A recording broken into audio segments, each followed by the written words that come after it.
আসসালামু আলাইকুম রহমতুল্লাহি ওয়া বারাকাতুহু। দেশ এবং প্রবাসে যেখান থেকে আমার এই ভিডিওটি দেখছেন সবাইকে জানাই আমার পক্ষ থেকে আন্তরিক শুভেচ্ছা ও অভিনন্দন।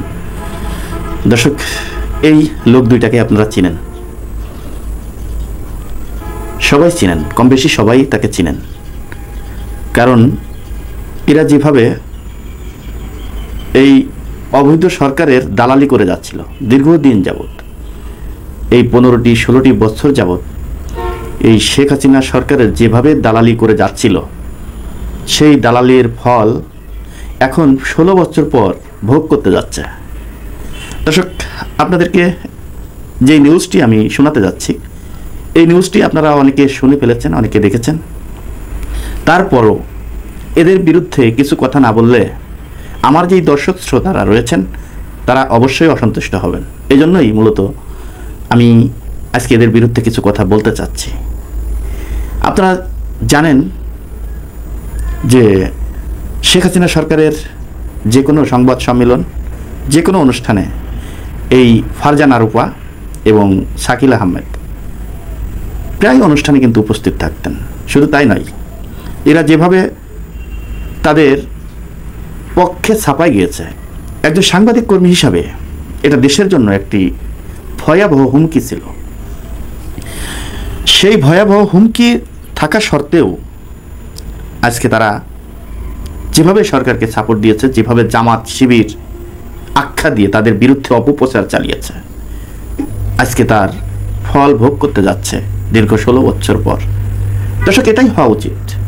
আপনারা জানেন যে গতকালকে এই ফারজানা রূপা এবং শাকিল আহমেদ 71 টেলিভিশনের এই দুইজন সাংবাদিক, তাদেরকে এয়ারপোর্ট থেকে আটক করেছে বিমান কর্তৃপক্ষ। আটক করে তাদেরকে গোয়েন্দা পুলিশের হাতে তুলে দেওয়া হয়েছে। এরা কিন্তু সুযোগ বুঝে বিদেশে চলে যাওয়ার চেষ্টা করছিল। দর্শক, নিউজটি শোনানোর চেষ্টা করছি, আপনারা একটু মনোযোগ দিয়ে দেখেন। বেসরকারি চ্যানেল 71 টেলিভিশন থেকে চাকরিচ্যুত প্রধান বার্তা সম্পাদক শাকিল আহমেদ এবং প্রধান প্রতিবেদক উপস্থাপিকা ফারজানা রূপাকে হযরত শাহজালাল আন্তর্জাতিক বিমানবন্দর থেকে আটক করা হয়েছে। কি দর্শক, বুঝতে পারছেন? আজকে এদের আটকের বিষয়ে আমরা সাংবাদিক যারা রয়েছি তাদের দুঃখ প্রকাশ করার কথা ছিল, কিন্তু সেটি না করে আজকে আমাদের কাছে ভালো লাগছে।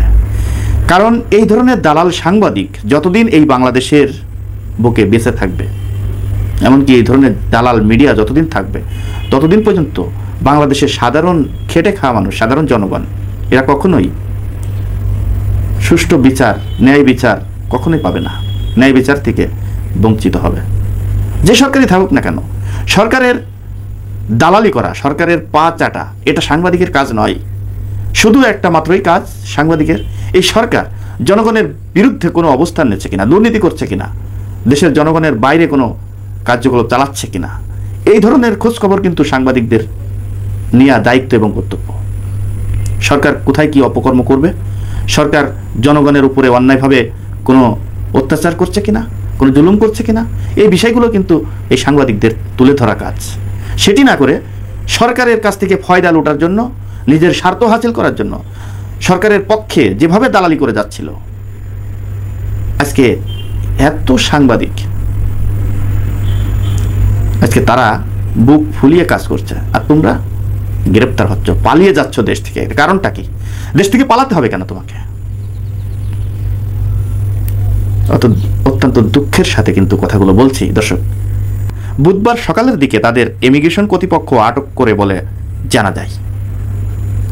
71 টিভির প্রধান প্রতিবেদক ও উপস্থাপিকা রূপা এবং তাদের মেয়েকে ইমিগ্রেশন কর্তৃপক্ষ আটক করে, পরবর্তী তাদের ডিবির কাছে হস্তান্তর করা হয়। তারা পালিয়ে যেতে চেয়েছিল। এর কারণ কি জানেন? তাদের মনের ভিতরে একটা ভয়, একটা ভীতি কাজ করছিল যে আমরা যদি এই দেশে থাকি, আমরা যে অন্যায় করেছি, আমরা যে পাপ করেছি, আমরা যে অন্যায় করেছি, এই অন্যায়ের সাজা আমাদেরকে ভোগ করতেই হবে। তাই আমরা এই দেশ থেকে পালিয়ে অন্য কোথাও যেয়ে বসবাস করি। দর্শক, আজ এই পর্যন্তই। পরবর্তী ভিডিও দেখার অনুরোধ জানিয়ে এখানে বিদায় নিচ্ছি আমি মোহাম্মদ মিতুল হোসেন। আসসালামু আলাইকুম রহমতুল্লাহি ওয়া বারাকাতুহু।